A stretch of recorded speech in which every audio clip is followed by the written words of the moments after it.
บาสังฆาเจ้าทั้งหลายเจ้าตนเจ้าองค์เจริญสุขเจริญธรรมบรรดาท่านผู้ฟังธรรมะสาธุชนผู้ออกไม่ออกศรัทธาทั้งหลายทุกท่านทุกคนวันนี้เสียงธรรมพระธรรมจาริกวัดสลีโสดาพระอารามหลวงอาตมาภาพท่านพระครูปัญญาสังฆการผู้ช่วยเจ้าอาวาสวัดสลีโสดาพระอารามหลวงพระธรรมจาริกได้มาดำเนินรายการในสถานีวิทยุคลื่น FM 104.50 เมกะเฮิรตซ์วัดฝ่ายหินมหาวิทยาลัยเชียงใหม่ได้มาพบกับทุกท่านในเมื่อค่ำยามเย็นแล้วก็คลื่นสถานีวัดฝ่ายหินมหาวิทยาลัยเชียงใหม่ก็เป็นแม่ข่ายส่งสัญญาณไปให้สาธุชนทุกท่านได้รับฟังธรรมะ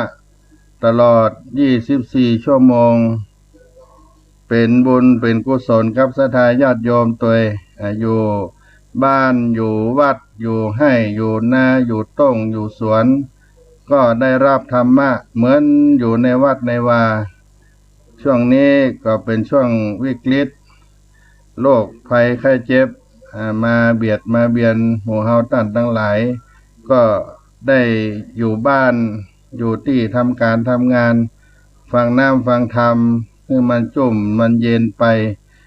ถือเป็นการประพฤติปฏิบัติธรรมไปในตนในตัวเมื่อเจ้ามาก็ได้ไหว้พระนบธรรมกับครูบาอาจารย์ที่ได้มาดำเนินรายการให้กับท่านทั้งหลายได้รับธรรมะตลอดวันจนถึงมาค่ำยามเย็นเสียงธรรมพระธรรมจาริกก็มีความปรารถนา เชิญชวนศรัทธาญาติโยมได้เข้าเฝ้าพระพุทธเจ้าได้กราบได้นบพระรัตนตรัยให้เป็นสิริมังคละเป็นสิ่งที่ดีที่งามกับตนกับตัวไปในรายการอาตมาภาพก็มีโอกาสช่วงนี้บ่ได้เดินทางขึ้นป่าขึ้นดอย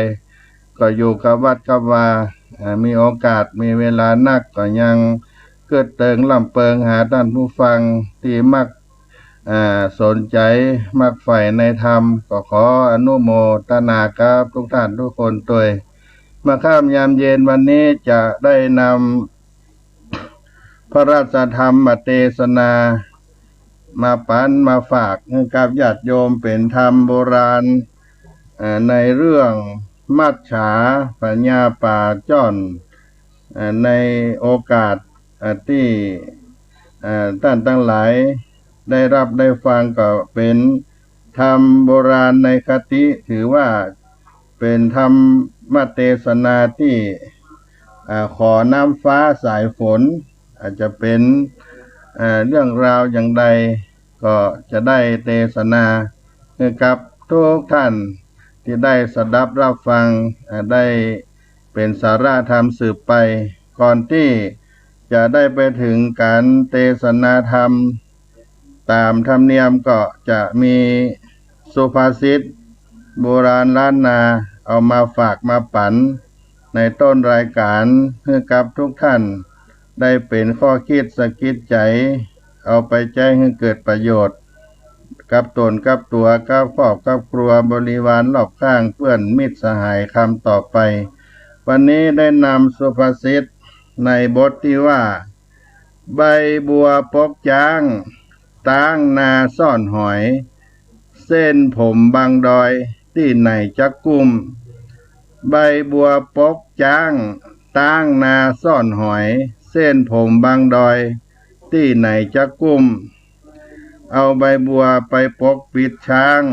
เอาช่องระบายน้ำระหว่างกระทงนาเป็นที่ซ่อนสำหรับหอยเอาเส้นผมไปบังภูเขาในเลยจะครอบคลุมมิตรได้ทั้งหมดในความหมายก็มีว่าความผิดใหญ่หลวงไม่สามารถปกปิดได้ถ้ามีความผิดใหญ่ความผิดหลวงบ่สามารถที่จะปกปิดได้อาจารย์สนั่นธรรมธิสำนักส่งเสริมศิลปวัฒนธรรม มหาวิทยาลัยเชียงใหม่ได้ประพันธ์เป็นบทข้าวรจนาไว้ว่าใบบัวปกจางตั้งนาซ่อนหอยเส้นผมบางดอยที่ไหนจะกุมกลุ่มก้อนควันไฟเอาใบตองหุ้มห่อนเป็นก้อนกลุ่มแตกฟุ้งมัดงัวตัวควายเอาสายกำปุ้งมามัดผูกได้ฉันใดพิษว่าตามพิษล่ำปิดแก้ไขอย่าหมายบางใบปิดไปบอกกุมความในข้าวก็มีความหมายว่าเอาใบบัวปกปิดจ้างเอาช่องต่างน้ำระหว่างกระทงนาเป็นที่ลบซ่อนของหอยเป็นจำนวนมากเอาเส้นผมบางภูเขาในเลยจะครอบคลุมได้ทั้งหมดเหมือนกับกลุ่มควันไฟคิดจะเอาใบตองมาห่อหุ้มย่อมบ่สามารถให้มันรวมตัวกันได้มีแต่แตกฟุ้งกระจัดกระจายไปหรืองัวควายจะเอาใยแมงมุมมาผูกมามัดได้อย่างใดต่างที่ดีนั้นหากทำพิษแล้วก็ให้รับพิษแล้วพินิจหาลู่ต่างแก้ไขดีกว่าจะปิดบังไว้เพราะอย่างใดเสียก็บ่สามารถจะปิดบังได้ใบบัวปกจางตั้งนาซ่อนหอยเส้นผมบางดอยที่ไหนจักกุม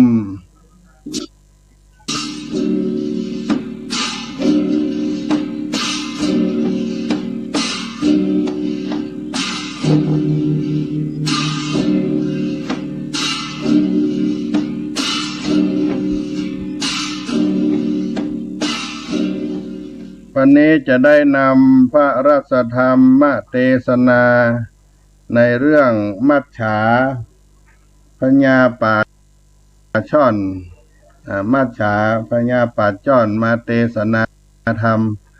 ให้กับท่านทั้งหลายเป็นพระธรรมเทศนาที่โบราณได้นำเอามาเป็นมังกละในการเทศนาธรรมเพื่อโปรดปันศรัทธาพี่น้องเฮาท่านทั้งหลาย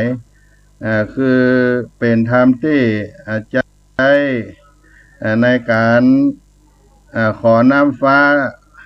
สายฝนพิธีกรรมขอฝนตามความเชื่อโบราณล้านนาที่นิยมปฏิบัติในการสวดพระพุทธมนต์คาถาขอฝนคาถามหาเมฆะด้วยการแสดงพระธรรมเทศนาพญาป่าจ้อนได้เป็นมังกละตามความเชื่อพิธีกรรมโบราณล้านนาพระธรรมเทศนากัมปีนี้เป็นประเภทชาดกที่ได้ประพันธ์รจนาขึ้นโดยมีพญาป่าช่อนเป็นตัวละครเอกได้บำเพ็ญสังฆะวัตถุธรรมจนสามารถช่วยเหลือบริวารให้รอดพ้นจากภัยแล้งได้สำเร็จเรื่องนี้ท่านโมกขะอาจารย์เจ้าเมธาจารย์เปิ้นได้ประพันธ์ได้ผูกเป็นเรื่องไว้ในครั้งเมื่อพระพุทธองค์ทรงเสวยพระเจ้าเป็นราชาป่าช่อน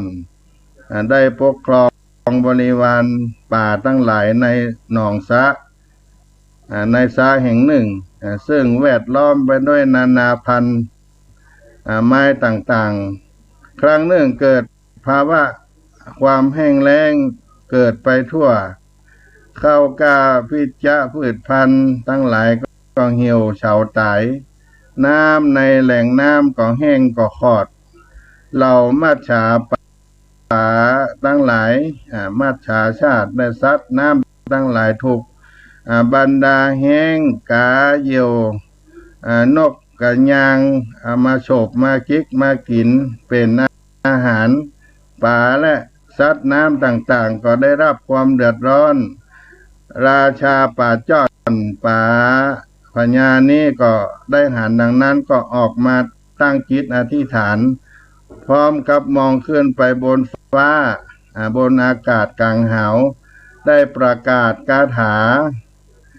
โดยคำว่าแม้ตนจะเกิดมาในฐานะที่บริโภคสัตว์ด้วยกันก็จริงอยู่แต่ตนก็บ่เคยเบียดเบียนสัตว์ใด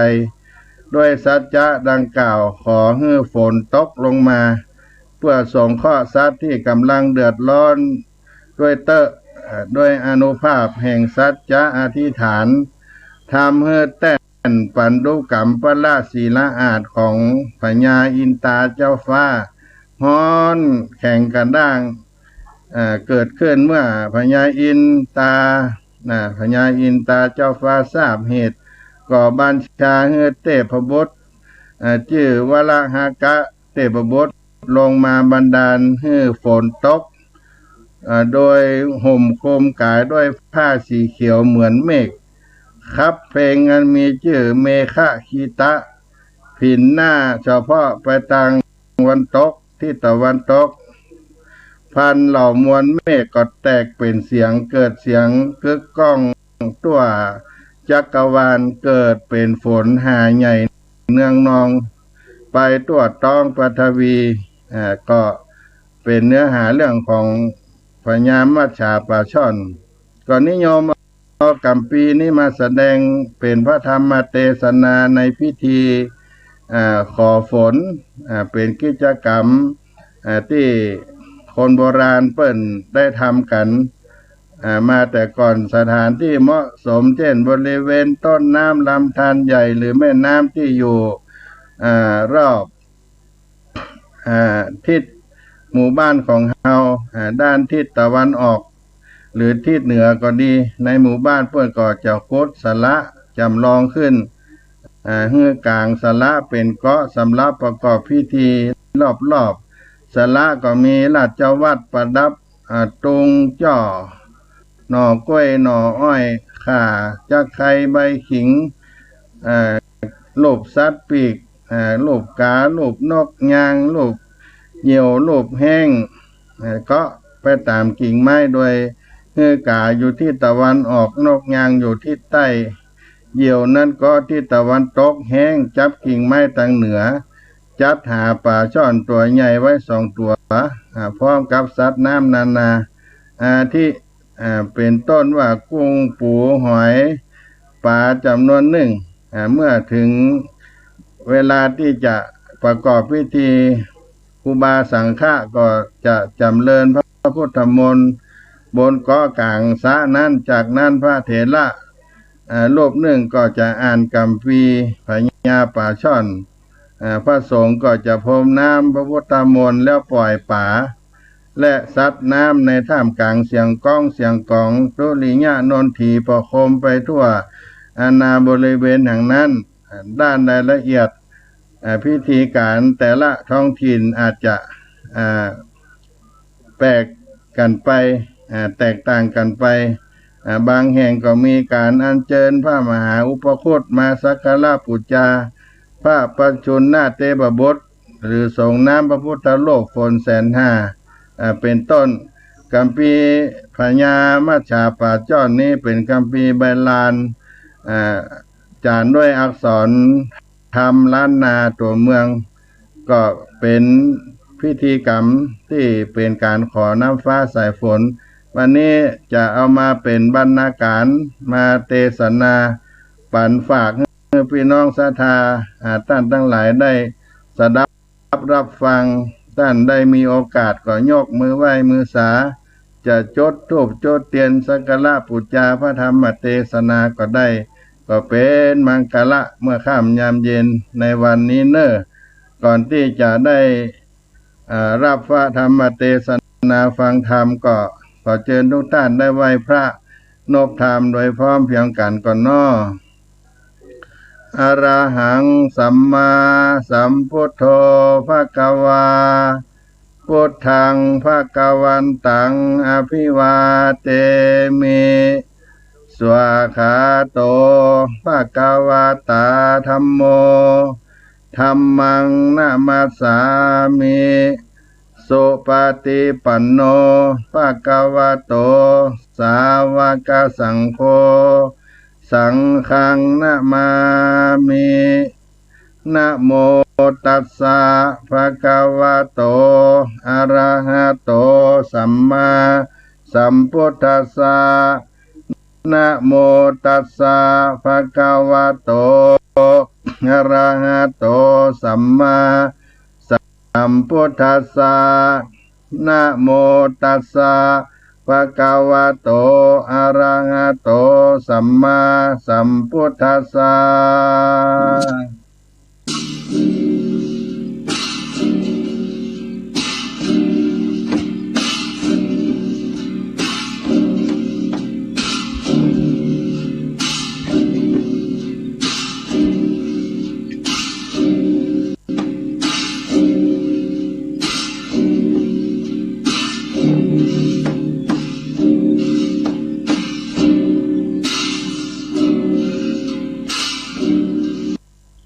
มหาพรหมเลยเต้ามาพรหมตนเป็นใหญ่ใน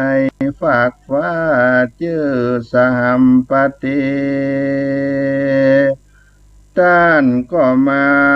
ไหว้นาลงมาสู่โลกโลกีมากตามอัญจุลีขับไว้แด่พระสัทธาแก่นไท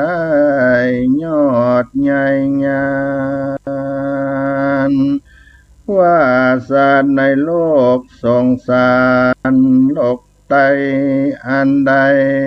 อบรมกุศลไว้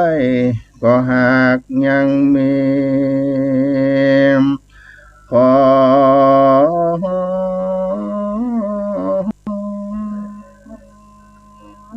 เชิญพระมุนีจงมีคนภายโพธิเทศนาธรรมผูกวิเศษดวงรุ่งโรจน์เพื่อประโยชน์สงเคราะห์หมู่ชนะเจ้าประจำขอลูกศิษย์พระสัทธาแก่นไทยนั่งธรรมาสอาสนะอันผู้ข้าแต่งไว้ดูงามจงเทศนาธรรมอันวิโรจน์พันนาโปรดหมู่มหามูลลาสตาป้องและนาธรรมังอนุกัมปิมังปัจจังอาราธนังกโรมา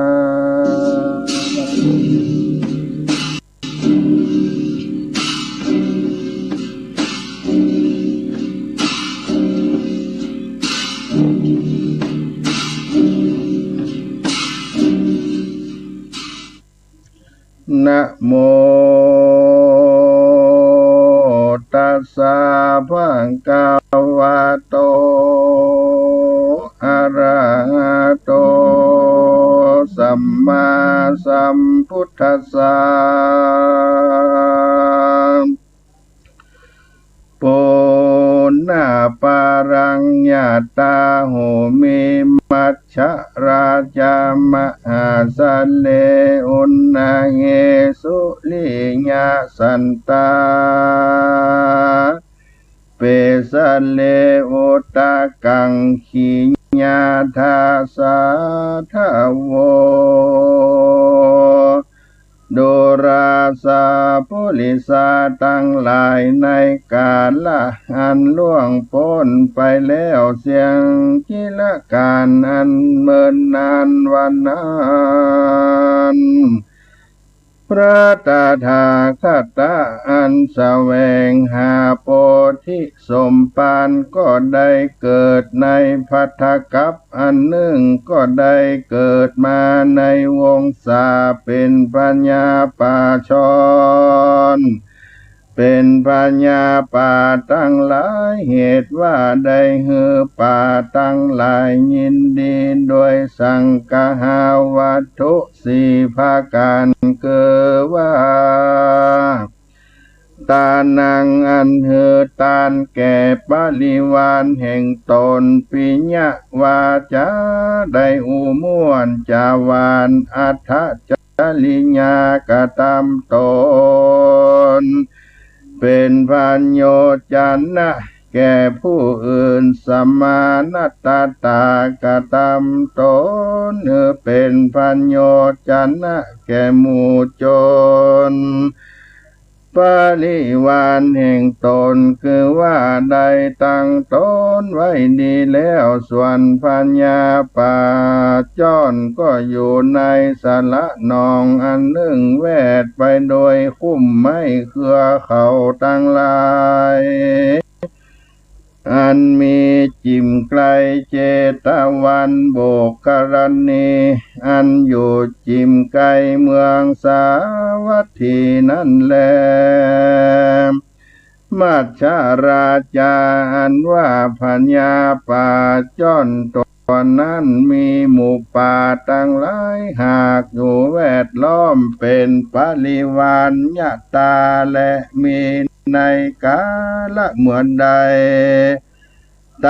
าในกาลยามนั้นอนนาเอกาเลก็ถึงกาละอันแห้งแล้งห้อนไปโดยแสงสุริยะพระอาทิตย์อันนั้นน้ำอันมีในสระนองที่นั่นก็ถึงอันของอุปาเต่ากุงเหนียวเนียงก็เข้าไปนี้อยู่ในเปลือกตมตัสมิงคันเนส่วนป่าอันอยู่ในสระที่นั่นก็เข้าไปสู่ภายในเปลือกตมก็มีแล ตาโตกากากิจชะกังในเมื่อน้ำในสระนองแห้งขาดไปดังอันส่วนว่ากาและแห้งและนกยางและแล้วและหงส์ตั้งหลายก็บินมาซับทอดกินป่าตั้งหลายอันปากันเข้าไปลี้อยู่ในเปลือกตมโดยปากอันเหลี่ยมคมก็มีแลมหาสัตโตส่วนมหาสัตเจ้าคือว่าพญาป่าจ้อนก็เล็งหันไปญะอันฉิบหายแห่งป่าปริวารทั้งหลายโดยหัวใจอันประกอบด้วยคุณนามา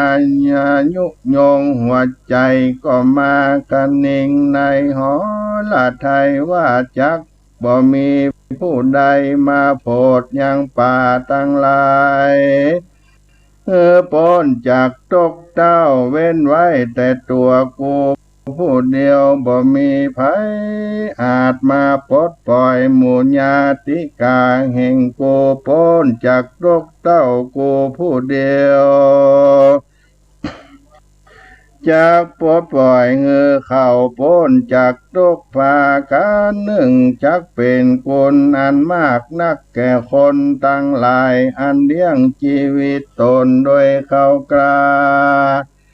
อันปลูกหวานในนาในให้นั่นแต่แลกันเจ้าขันนิ่งสันนี้แล้วก็กัดตามอธิษฐานสัจจกิริยาเพื่อจะ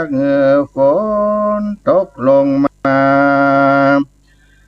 ก็มีวันนั้นแลเต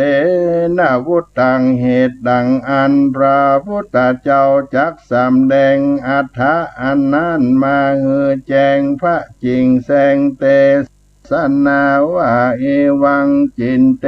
สิสหะดังนี้เป็นเก่าว่าสาลีปุตตาดุลาสาลีบุตรปัตตถากตาเกิดมาเป็นพญาปัจจรอันหมู่ญาติกาทั้งหลายอันชิบหายตายนักหนาเป็นเหตุแล้วพญาปัจจรประกอบด้วยมหากรุณามากนักก็ขันเองใจว่าการจักปล่อยยังญาติกาพ้นทุกข์โดยอุบายแห่งอริยสาพุริสะเจ้าทั้งหลายหากใดหอบยับมานันเตออนุสลิตัวสัตตังธรรมังปัลลามัตถังวิจินตัญเยงสุโดราสาลิบุตรปาตัตถากตามเกิดเป็นพญาปัจจรปางนั้นก็ได้คันนิงรู้ยังสัจธรรมแล้วก็กระทำยังปรมัตถาสัจจะอันบ่ปีนแผ่อันบ่บีบเบียนจักกระทำสัจจะกิริยามหาสัจเจ้าดังอันมหาสัจเจ้าก็เพิกเสียยังเปลือกตมอันมีวันนะดำแล้วก็เอาตนออกมาสู่ภายนอกปัญญาปัจจรมีตนอันใหญ่เขียวงามโดดจ้าดังไม้อัญจนามีตาตั้งสองได้งามเป็นดังแก้วก็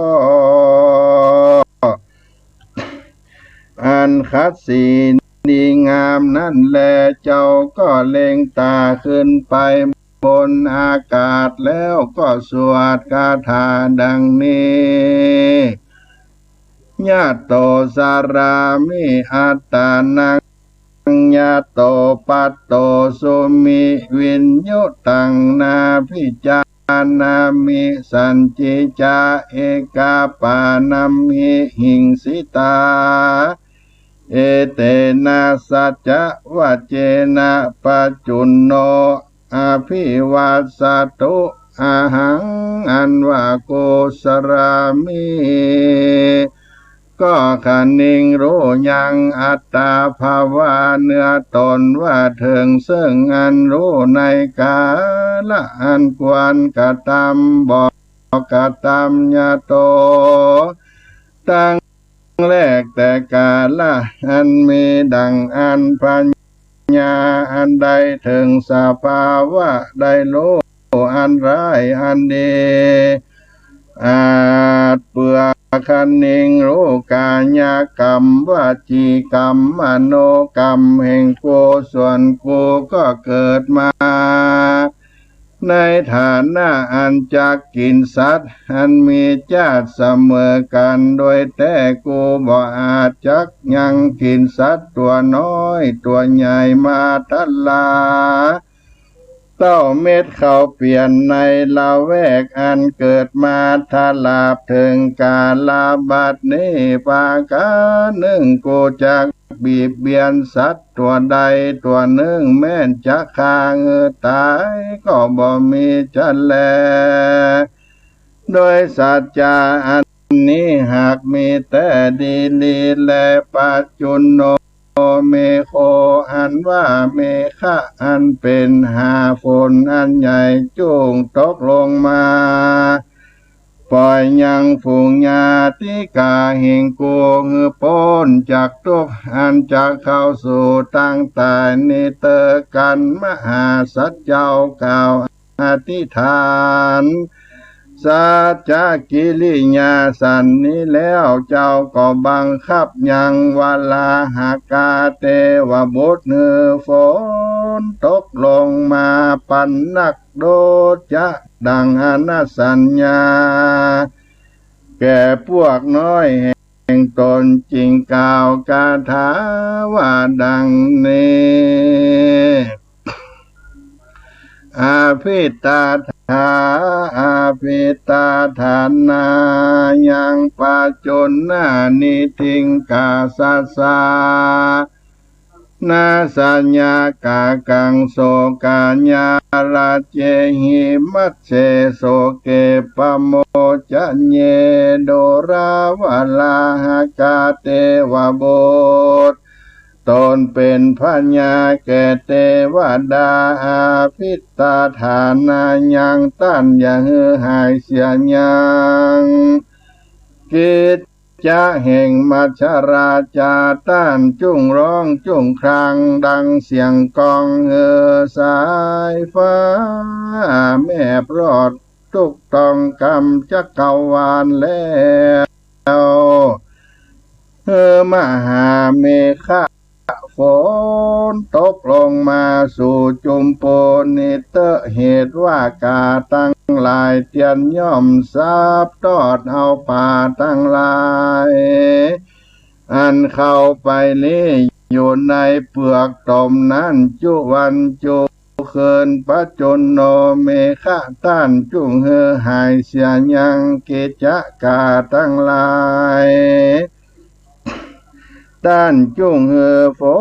นตกลงมาปั่มเป็นเต็มไปในสาระที่นี้โดยน้ำอย่าขาดอย่ากาลงมาในสาระนองที่นี้ได้หมู่กาตั้งหลายได้กินป่าในสาระหันเต็มไปโดยน้ำเขาก็จักเป็นโศกตกมากนักปัจจนนาเมฆะต้านจุงหมู่กาทั้งหมดอันจักตายนิเตเอวังโปธิสัตโตอันว่าโพธิสัตว์เจ้าเจียนจากรรมโดยปัจจุนนาเมฆะโดจาดังพวกน้อยแห่งตนสันนี้แล้วก็บันดาลหาฝนอันใหญ่ตกลงมาทั่วเมืองตั้งมวลก็มีวันนั้นแลพร้อมกับสัจจะอากิริยาที่ฐานแห่งมหาสัจเจ้าโจภการยามนั้นหินปันโดกรรมปราศิลาอาจแห่งอินตาธิราชก็สำแดงอันร้อนกระดังแข่งด้วยเตจะศี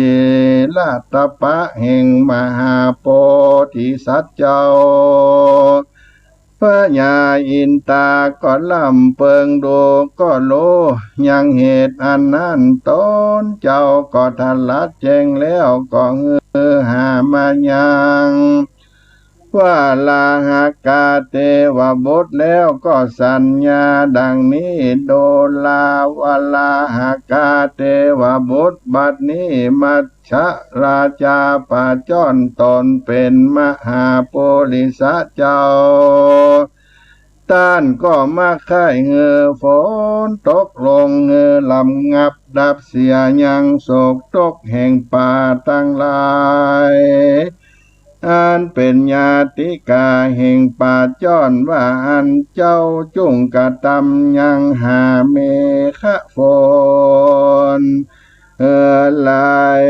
ตกลงในโกศลราธาตั้งมวลบัดนี้เติมโสวาราหะโกศลวาราหะกาเตวบุตรก็รับเอากรรมแห่งพญาอินตาธิราชวาสาโท เตวะอันคาแต่มหาราชเจ้าดีแลว่าอันแล้วก็นุ่งผ้าอันเขียวโดดจะดังเมฆะก็สบายผืนหนึ่งแล้วก็กล่าวครับนนทีอันมีชื่อว่าเมฆะขีตาแล้ววายนาล่อโลกาธาตุหนวันตกยามนานมนตนเมฆะอันหนึ่งพมานเต้าลำเขาก็ใหญ่ขึ้นมาในติสาหนวันออกแล้วก็แตกเป็นกีบละร้อยและปานก็ร้องเสียงดังครางมากนักก็แบ่งออกยังสายฟ้าที่นั่นเป็นหาฝนอันใหญ่มาปกครอบงามยังเมืองโกสราราชทั้งมวลโดยหาฝนเมฆาแล้วก็ตกลงมาเป็นสายดาลาบอกขาดมาทลาบยามเดียวเจ้าก็ปั้มเปงก็ได้น้ำเต็มในสละนองที่นั่นส่วนป่าต่างหลายก็พ้นจากความตาย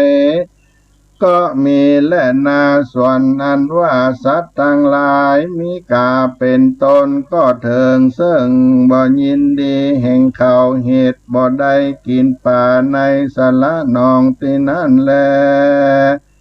บ่เต้าแต่ป่าและสัตว์ทั้งหลายก็พ้นจากทุกสิ่งเดียวแม้นว่าคนทั้งหลายก็เหือแล้วยังเข้ากลาในนาทั้งมวลพุทธิจำเริญดีจุติโจแห่งก็มีแลแม้นว่าสัตว์สี่ตีนสองตีนตั้งหลายมีตนว่างัวควายก็ดีคนตั้งหลายฝูงอันอาศัยไหลซึ่งน้ำฝนเลี้ยงชีวิตก็ดีก็พ้นจากกาญิกาทุกข์และเจตสิกาทุกข์ยุภาการก็มีวันนั้นแลเตนาวุตตังเหตุตังอันพระพุทธเจ้าสำแดงอาถาอันนี้มาหือแจ้งพระจริงแสงเตสนาว่าดังนี้ สหกาเตสัจจาวเรปัจจุโนอาภิวาสีญาทาลังนินนันจะปุเรนโตคันเนนะอาภิวาสีญาเอวโรปังสัจจกิลิยังกัตตัววิลิญามุตตมังวัสสาเปสิงมหาเมขังสัจจเตจาปาลาสิโตสัจเจนะเมสัมโมนาเทสาเมสัจจาปาลามิเตโดราสานิบทในเมื่อแล้วสัจจานภาเสดอันโกภัตถากาตาปางเมื่อเกิดเป็นมัชราชาเกิดเป็นพัญญาปาจ้อนตัวพระเสดหากตามกรรมอันลำเลิศดังอันแล้วปัจจุนโนเมโคมหาเมฆะก็ร้องครางดังสนั่นกองมากนักสายฟ้าก็แมบเรืองรอยเป็นรัศมีลอยเรืองออกไปแล้วก็ปั้มเป่งเต็มตกลงสู่มนุษย์โลกจุมปูมากนักพร้อมกับโดยกาตัมสัจจกิริยาแห่งพัญญาปาจ้อนก็มีวันนั้นแลสาลีปุตตาโดราสาดีบุตรส่วนพัญญาปาจ้อนตัวนั้นก็กาตัมสัจธรรมอันประเสริฐอันได้เกิดมาเ เป็นที่เพิ่งแก่สัตว์โลกทั้งมวลอันมีสภาวะดังนี้ในเมื่อฝนบัดตกและมีดังอันต้านก็ถึงซึ่งอันคุณนาโดยกรรมว่ากูจะกระทำดังเลยโดยแต่ต้านก็มากระทำยังวิริยะอุตสาหามากนักจักเหือแล้วยังหิตาโศกอันกองอันจักเหือแล้วแก่ญาตถาจริญากะทำเปลี่ยนอันนั้นอาสาลัยซึ่งกำลังอนุภาวะแห่งสัจธรรมก็เหือมหาเมฆะหาฝนอันใหญ่ตกลงมาเต็มสาลานองเป็นนั้นสภาวะธรรมในโลกนี้จากเสมอโดยสัจธรรมอันมีในสันตลาแห่งกูก็หาบ่ได้สัจจะปาลมีแห่งกูปัตตถากตานี่ปังเมื่อเกิดเป็นปัญญาปัจจรวันนั้นก็มีแล้วเอวังมหาสัตโตส่วนว่ามหาสัตเจ้ามีหัวใจประกอบโดยคุณนามายุโยงก็ปล่อยยังสัตว์ทั้งมวลมีตนว่าญาติกาแห่งตนเป็นตนญาถากรรมังกาโตก็หือพ้นจากทุกข์ทั้งมวลโดยสมถะก็หือฝนตกลงมาตัวเมืองโกสราราธาทั้งมวลชีวิตตาปริโยสานเนกันเสียงชีวิตแห่งปัญญาป่าจ้อนตัวนั้นก็ได้ไปตามกรรมแห่งตนหลายภาวะชาติก็มีแลศรัทธาอิมังธรรมเทศนังอาหาลิโตจาตากังสมโมทานเนสิพระพุทธเจ้าเทศนาธรรมนี้แก่มหาสารีบุตรเทนสันนี้แล้วพระพุทธเจ้าก็จุ่มนุมมายังจาตากาอันนี้มาเตรียมแตกปัจจุปันนะว่าดังนี้วัลลาหากาเทวบุตรตนนั้น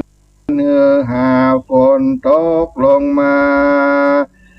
โดยเตจาสัจจาทิฏฐานแห่งปัญญาปัจจรวันนั้นคือหากมาได้อนันตะตนเป็นอุปถากแห่งโกภตถา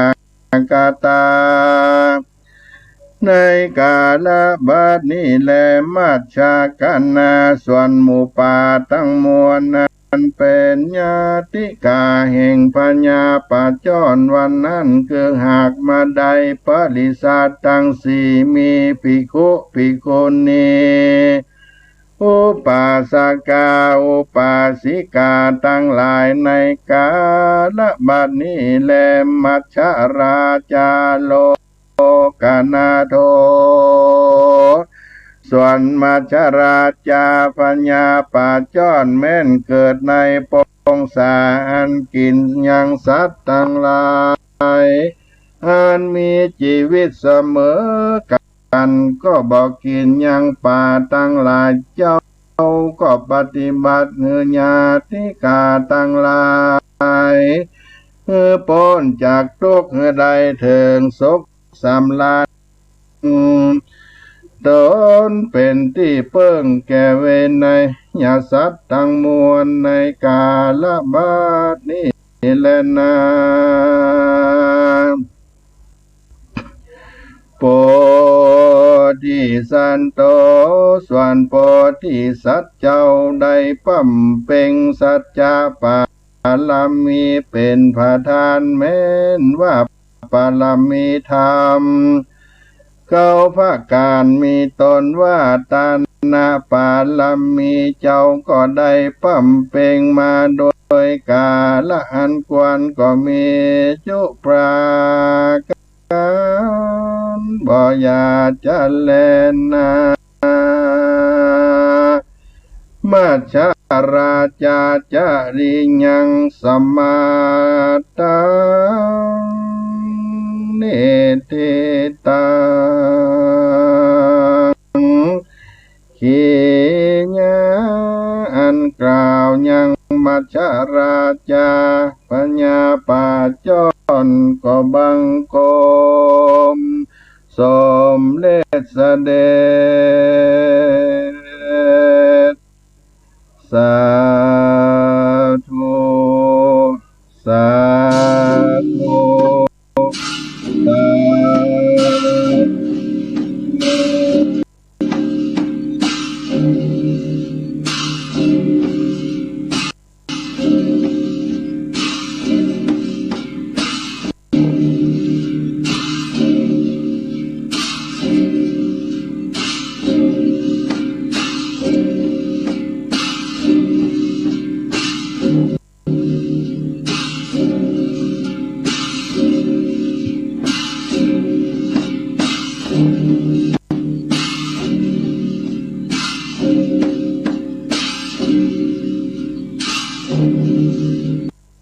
าศรัทธาสาธุชนพุทธบริษัททั้งหลายก็ได้สดับรับฟังพระธรรมเทศนาปัญญาป่าจ้อนจบลงไปก็เป็นเรื่องราวที่อาตมาภาพได้กล่าวไว้ในต้นรายการก็ได้เป็นพิธีกรรมที่โบราณอาจารย์เพิ่นได้กระทำป้ามเปงเพื่อขอน้ำฟ้าสายฝนได้กระทำเครื่องบูชาตามที่กล่าวไปและก็เมื่อได้เทศนาธรรมปัญญาป่าจ้อนจบลงไปแล้วเปิ้นก็จะได้กล่าวโอกาสยอกุลปัญญาป่าจ้อนลบท้ายแถมว่าโสรานันโตเตวาวระราชอินตาจะพรหมายมโลกปาราชาทลนีสลีจากุตตาสิลิมาพิธานาอาวาสราคาสหปารัตถาอิตากตานุโมตมานาสาธุโอกาสาพันเตข้าแต่พระปลัมพุทธาติติรัตนะทลายเจ้าเงาอนุตตรธรรมธรรมราชาในกาลบัดนี้ผู้กาตั้งหลายหมายมีสวดทุเจ้าครูบาเป็นเก้าพร้อมกับด้วยสังฆกันนามหาอุปาสกาอุปาสิกาตั้งหลายก็มาลำเปิงหันยังบ้านเมือง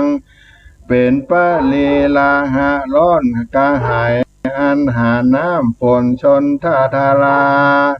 สายฟ้าน้ำฝนบ่ได้จิงจวนกันมาฟังธรรมอันเป็นสัจจะกิริยาแห่งมัจฉาราชาตัวพระเสริฐเพื่อจังหาฝนชลาเมฆาเป็นอเนกตกลงมาบัดนี้ผู้คาจักกิตนานำพุทธคุณนั้นเป็นอนันตาปริมานาโดยมาโคตบาทบาลีว่าโยพุทธเศรษฐโอวัลละธรรมราชาเจตวนะมาลังสากานังเสสังปโตว่าลาโปทิตาโรราชโมเลตังพุทธเศรษฐังศิรสานามามิโยพุทธเศรษโทอันว่าพระพุทธเจ้าตนประเสริฐตนใดเศษตัวนาปัจโจรผ่าแปรแล้วมารังยังมานตังหาภาการสกันนะกาบตังโมลิปนมานบ่เศษสลอปัตโตวัลลาโปทิตระราชมูเลได้ทลาดปัญญาสปัญโยตัญญาณเป็นพระเหนือเต้นแก้วแทบก็ไม่สเลมหาโพธิตนวิ โลเสโตอะหังอันว่าคานามามิก็นบน้อมไว้บัดนี้ตั้งพุทธเศรษฐังยังพระพุทธเจ้าตนนั้นประเสริฐนั้นศิลาสาด้วยหัวหิงคาโสภะคะวาอันว่า